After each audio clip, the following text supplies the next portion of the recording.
Hello, fruit! Because there's nowhere to run and hide when you're on a fast. Like, it really is the fastest way to get in touch with your subconscious mind.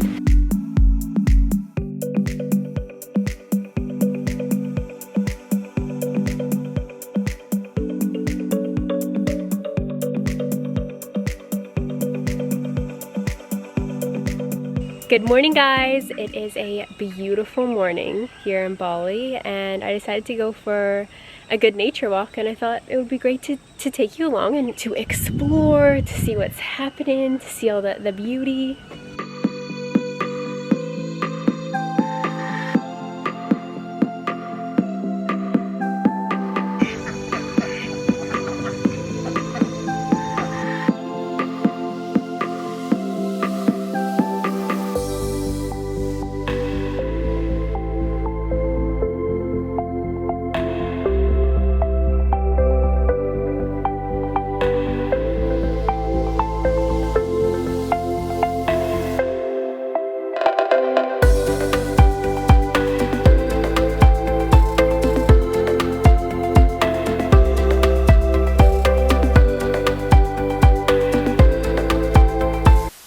Buongiorno, amores. I hope you're all having an amazing day. I'm officially on day 12 of my juice cleanse. Cheers. We got some watermelon lime juice.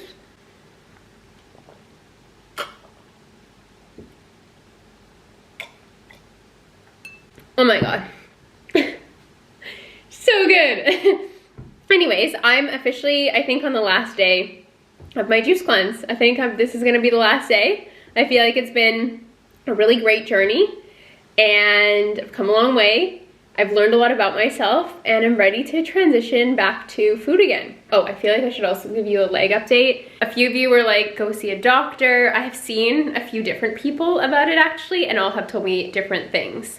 And I've also went online about it and researched things, and I think it's impetigo on my leg. That's what I've come to find. There's over 2 million cases reported in Indonesia, especially by like Westerners when they come here. It's like a bacterial skin thing, but I've also heard that it was a fungal infection of the skin, that it was from bugs, or that it was from the water here. Okay, so I've received different things from different people. So I just put a bit more cream on it. As you guys can see, it's like healing. There's a couple little new ones, but nothing nearly as big as those. It's, yeah. However, I'm feeling much more optimistic about it and the healing journey, so that's good. Hello, fruit! I am so excited to eat these. I just went to a yoga class and picked up some fruit on my way home because I'm gonna eat this very soon. I got 3 dragon fruits and some lime and some passion fruit because that is the best way to eat a watermelon. I also got this delicious bowl of mangoes. Okay, I'm getting super excited to eat these. These are a new kind of mango that I haven't had here yet. They're quite big. Another beautiful day in paradise.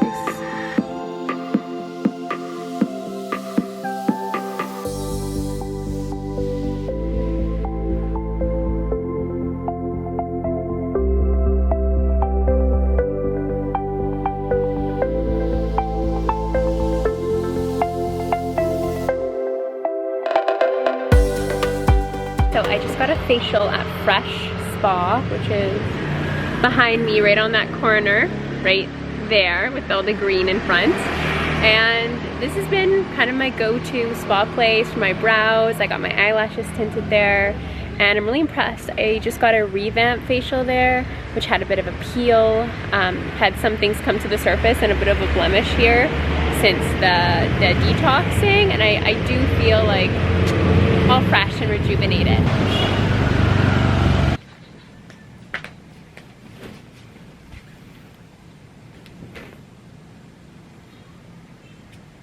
I just bought this new sarong. It's a traditional sarong to go to Balinese ceremonies at the market. I got it for, I think, $3 or $4. It is so beautiful. It's got all these gold detailings on it. And yeah, I thought it was the perfect table setting for right now. Also, this outfit too. So it is these like flowy pants and this shawl and this tube top, this white tube top. And I got this outfit for $12 and I absolutely love it. It's so comfortable. I feel like it's perfect for going to meditations. So anyways, I'll be right back with the goodness. Okay, so throughout my fast, especially the day that I did the Zen cleanse, which was on Saturday, it is now Monday, I watched or binged on so many of Cheap Lazy Vegan's YouTube videos, especially her mukbangs, because I just like really enjoyed watching people eat. So I thought we would break my fast together. Yes, I've actually decided to break my fast this evening. Intuitively, it just feels like the right time, especially with kind of like how things have gone with the Zen cleanse. Oh, there's like an animal out there in the rice field. I don't know what that is. Like a big cat. So I thought that this would be fun for us to do together. And I think I'm gonna push the table a bit closer. And I think I'm actually gonna sit on the ground for this. I think I'm gonna sit with all those precious ants. I'm so excited to break my fast with you. This is the moment that I have really been waiting for the right time, of course. I've actually never done a fast and had it be this easy. A few of you had some comments around fasting the last time, and I'll link my master cleanse video down below, and also a podcast that Lauren and I did talking about the master cleanse, because when you're coming at it from the right energy, like, actually, I don't know, maybe that's what's messing up the camera. When you're coming at it from the right energy, it is such a beautiful experience. It allows you to get to know yourself so much better. And I felt like that's like a little bit more of what I wanted to talk to you guys while we mukbang break my fast together. So yeah, I'm just gonna send a lot of gratitude to my body for working through everything that it did this past couple of weeks, almost 2 full weeks. It's been definitely a process, but I feel like I showed up for myself through the entire thing, and I'm ready to, you know, share more about what I learned about myself through this fast this time. And bless all of this goodness. I'm so grateful for it. I'm so grateful to have these fruits from nature that were literally grown around me. It's such a beautiful thing, especially when you're someone like myself who just like loves fruit and has it so fresh and so available. Like, I really feel like I'm in my personal heaven in Bali. So thank you, Suksima. I am so grateful. Now let's eat. So first I'm just gonna test the watermelon, because sometimes they're not always good here. Some people told me that sometimes you get a watermelon, it kind of tastes like a cucumber. But let's hope this is a good one.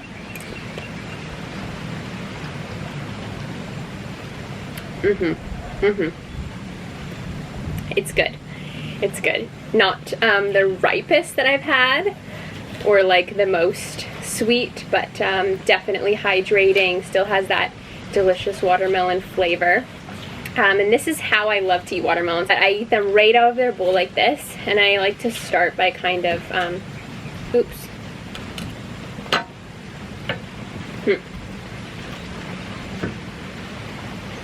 breaking it up a little bit. There's a lot of juice in here.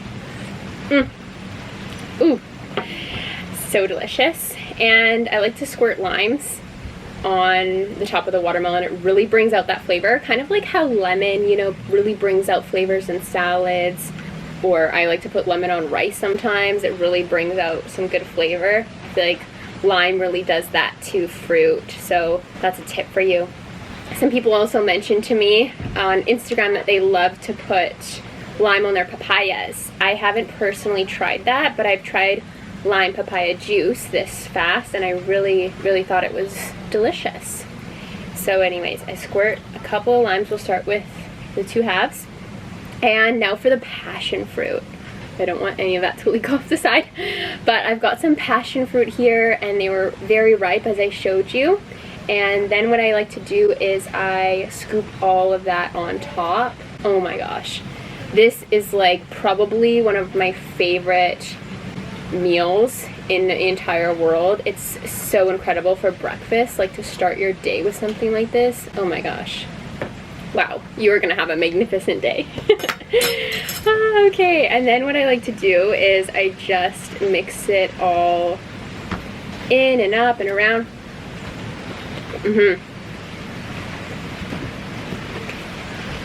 The flavors.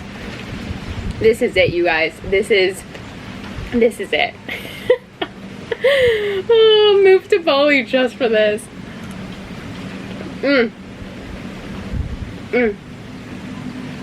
Wow, it feels so good to eat again. So good. I'm so grateful for my body. So, I learned a lot of things through this fast. Where do I begin? First of all, when fasts present themselves to me, it feels like an ayahuasca ceremony or some type of like healing modality that I feel like I have to do. But I would say more so an ayahuasca ceremony because it's not always something that I'm super excited about beforehand. It's generally kind of like keeps showing up in synchronicities, and I'm like, okay, I get it, universe, I'm gonna have to fast soon. Part of my mind was like, well, my mind, not my body or my heart, my mind was like, well, you just moved to Bali, there's so many restaurants to try, and you've been having so much fun eating out. Are you sure you want to fast? But it just kept presenting itself. Like new friends that I met kept bringing up Dr. Moore's fasting and all these things I know to be true about it. And I've never actually done a fruit juice fast, right? So just the lemonade on the master cleanse. So I was like, you know what, I'm in the place for it. I'm most definitely in the place. In the tropics, I have access to all these delicious juices, which can be delivered to my house very inexpensively, and they're fresh. And somebody else is juicing them, so I don't have to clean the juicer every day. It was just so easy, right?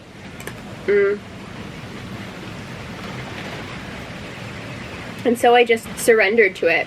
I surrendered to it on Thursday, and that was the day after I moved into this place. So it felt very, you know, symbolic in the way that I was moving and I was settling into a new place and really settling into living in Ubud, because I found that in the first place I was definitely, you know, Bambi, as I told you, getting my feet on the ground, getting grounded, and now I know where things are. Now I, like, let's say, have a gym and a couple yoga studios.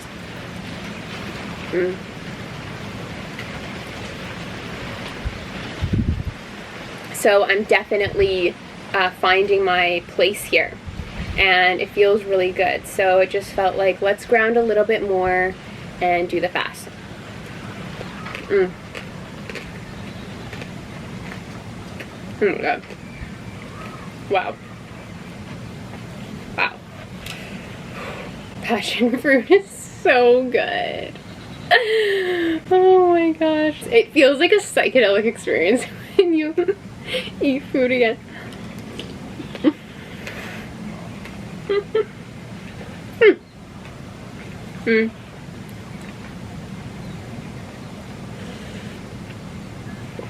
Oh yeah. So anyways, the fast started on Thursday, and I did a lot of my emotional processing, I think the night of day 4 and day 5, which is like natural. There's like a few days of like detoxing, where this time around what I found was a little bit of a stuffy nose, like some mucus presenting itself, and that's what happens, right? The body's trying to like rid itself of the toxins, because once the digestive tract has a break, that's when organs can start dumping some things inside and everything can start to clear out. And I had a lot of energy the first day, and then it sort of just started to come in waves after that.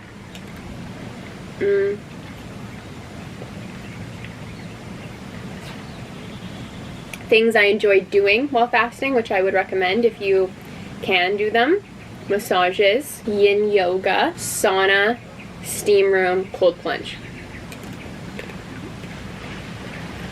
Definitely help to move the lymphatic system and start to release those toxins. So I processed a lot emotionally. I had to face like different feelings that, you know, some of us don't, you know, most of us. have different layers where we resist feeling our feelings in different ways. So I had to feel some feelings. I had to look at some things, because there's nowhere to run and hide when you're on a fast. Like, it really is the fastest way to get in touch with your subconscious mind. Those things that hold you back, those patterns that are in place, right?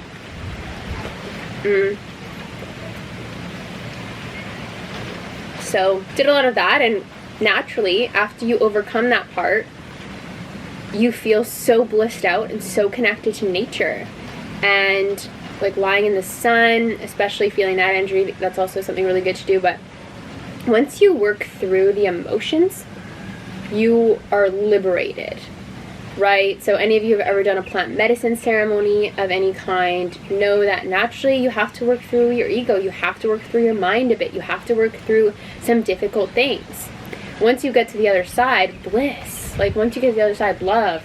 Once you get to the other side, you just know yourself so much better. And, you know, I see these different patterns that have been in place, or one pattern that's really become present to me through every single time I've done fast, or different types of meditative days, let's say, is that anytime that I'm feeling discomfort in any way, maybe it's feeling those unpleasant emotions,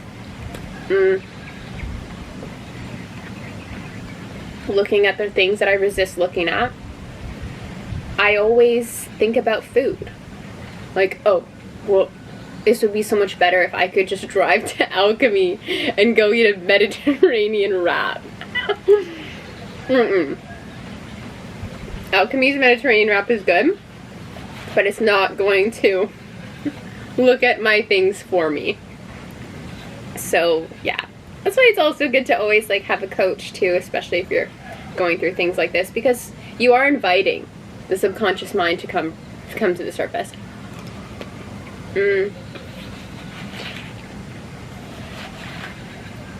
So there was some residual of the unlovable wound that I worked through the better half of 2020 and the beginning of this year. There was like a little bit of residual of that, but not much. I caught it right where it was at. I looked at it, I'm like, oh, interesting. But there was this weird fear of the dark that showed up. So being in a new villa, in this new place, like, it's so safe in Bali. It's so incredibly safe. But I kept being afraid of the dark. Like, when I was falling asleep at night, I'm like, I'm kind of in this big villa, like, all by myself. I'm a little bit scared. And I definitely processed that through most of the first week being here, and I didn't have that in the other place, which was interesting. I don't know if it has to do with the fact this place is open, or it could very well be some type of healing the previous generations. I am like 29 years old, so I don't know if you guys have read the book It Didn't Start With You by Mark Wolin, I believe. It talks about how previous generations, whatever your mother or father or someone in your family went through at certain ages, if it wasn't fully processed, it will be passed down to you, and you will, you know, perhaps be confronted to face it. And there's so many crazy wild stories. I definitely recommend reading that book. It definitely validates your experience. It validates perhaps feelings you might feel that you don't feel belong to you, because that's a thing too. It could very well belong to your parents, your grandparents. That's a thing too. Anyways, I don't know if maybe that was passed down, because it didn't really feel like mine. I'm not really afraid of the dark, so yeah. I'm afraid of running up the stairs though. Always as a child. Let me know if any of you guys ever felt like this when, look at that, you were younger and you would like run up the stairs from the basement, or like we had like the playroom downstairs with like our PS2 and foosball table and stuff, and I would just like run up the stairs. Like, I would shut off the light and run up the stairs as fast as I could. Like, there was no walking up the stairs after I shut off the light. Let me know if anyone else is the same. I'm sure I would still behave that way. What's interesting is that a lot of memories of Italy have shown up for me in this fast. Kind of a little bit of nostalgia, especially when I was thinking about the food, the pizzas, the pasta, everything, while I was like starving. Not starving, but you know, missing food. I definitely was not starving. I was satiated and full on my juice, but I missed biting into a delicious pasta or pizza. And I had just a lot of memories surface that were just like reminding me of like, remember everything that you did. Like, I can be so forward facing that I don't always look back and remember what I've already done in my life. Like moving to Rome, following my dreams there, making like YouTube and life coaching and my dreams become a reality. That wasn't that long ago. And I've been so forward facing that perhaps maybe I don't recognize all of the amazing things that I've done enough, right? The fast really allowed me to do that. It allowed me to like welcome memories up and just feel into them and remember people that I met along that journey. One memory that kind of came like a little bit full circle today, which was really cool, and I wanted to share that with you guys. And then I know I've been rambling and not really eating. So I'll finish it up with this story. When I was backpacking Europe alone, when I was 20, I told this story a few times about me backpacking Europe. I've definitely referenced it. It was a very powerful time in my life. It was like the beginning of my like grand spiritual awakening. And I was supposed to spend 4 days in Rome, ended up spending a total of 2 weeks in Rome via a series of events. I remember I stayed in this hostel, Alessandro's hostel by Termini Station, and I met a woman who was like sharing a dorm room with me, and that was really cool about backpacking when there was no Google Maps, everybody didn't have iPhones, we were just paper mapsing it. Okay, so I'm so grateful for that adventure because I learned so much about myself because I didn't have my phone. It wasn't about the photos, it wasn't about the Instagram, it wasn't about making videos. It was just like me out there exploring the world, really getting to know myself. And oh, there's a cute bird. Sometimes I wish I could like turn camera. This girl came to my hostel and we were sharing a room, and she had this like scent. She came in, she was wearing these beautiful flowy like sarong, like beautiful flowy sarong. She was gorgeous, she was stunning. She was like, wow, I've had a complete culture shock since getting here. And I was like, oh really? I'm like, where did you come from? Because I was assuming North America. She had an English accent, and she's like, oh, I just came from India. And I was like, oh wow. I'm like, how long were you in India for? She told me she was in India for a year, and that she was actually meeting her boyfriend, her long distance partner, and she was going to meet her boyfriend in an hour, and she was getting ready, and while she was getting ready she just like talked to me the entire time and told me all these like stories about India. Yeah. And she had this scent that it kind of resembled jasmine, but it was like so overpowering but like so beautiful and like intoxicating. And I just remember that scent, and I've smelled it a couple of times since then in my life, but I've never really known what it was. And like I said, I thought it was jasmine. Of course, Rome always smells like jasmine, and I love the scent of jasmine. But this was like a little bit different. Couldn't really put my finger on it. And today in Bali, when I was at the facial, they had some perfumes and some spritzers that I was just like smelling while I was waiting to pay. And one of them was the scent that this woman had, who totally inspired me about her journey, about like going out there in the world, like going to India. She had followed her heart to India. She never went there before. And she left everything behind, including her partner, because that's what she felt called to do inside. And it was just such a beautiful, empowering story. And today I found that scent, and it's frangipani. Let me know if any of you have ever smelt it. Frangipani, and another flower, Balinese flowers, which I'm sure are also in India because it's a similar type of climate, right? South Asia. And it was just a really cool moment because I'd searched for this scent for years. Like, not crazily searched, right? I wasn't on like a manhunt for this scent, but I would always pick up perfume bottles and like smell them and say, I wonder if I'll be able to find that smell one day. Or when things say with jasmine, I always smell it because I'm like, oh, it smells kind of like that. But today I found it, and I think I'm gonna buy a bottle next time I go to the Fresh Spa, because I love that smell. And I feel like it also could be very symbolic, as I'm a woman who followed my heart here, who really has no idea what's going to happen, who really didn't really know anyone before I came here. I knew Blair. Also, sad news, Blair is going back to Canada. So yeah, found that out today too. And well, I knew he was going back, but like now it's real that he's like going back soon. So it's sad. Also, side note, it like really hit me in the heart space, and I was like, oh, like I will miss him, and I know so many people, so many friends here will miss him too, and I'm so grateful for him showing me around, really getting me settled into Ubud and Bali. I really don't know what I would have done without him. I'm so grateful, and I realize I'm always the one who leaves. I haven't really had that experience where someone really close to me has like left, right? Like that. I don't know. Maybe, I mean, people have. When I lived in Rome, friends came and friends went, but I don't know, it just felt a little bit different this time. So the watermelon. Yeah, I have been rambling for a long time and not eating this watermelon. That's so delicious.